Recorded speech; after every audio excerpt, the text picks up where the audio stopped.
In this video, I'll show you how to make a Likert scale in Google Forms. Now you can either create a new form or opening an existing form, but what you need to mainly do is add a new question. And what you need to do is make this question a multiple choice grid question, just like this, okay? And I'll show you what we need to do. Let me type in a question. Let's say how satisfied you are. Let me go ahead and type this in first. All right, so this is my question. And in the rows section, I want you to add your statements or questions. And in the columns section, you basically add your Likert scale options. For example, strongly disagree, right? Disagree, neutral, agree strongly, agree, for example, okay?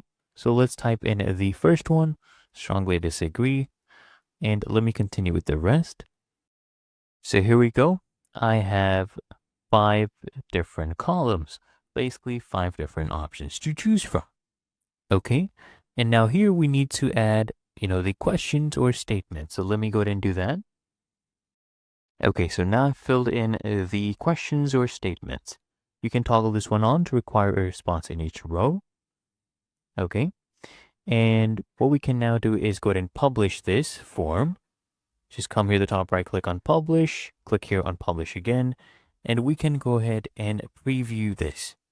Okay, let's see what it would look like. So the responder will just come here and choose your options in the Likert scale.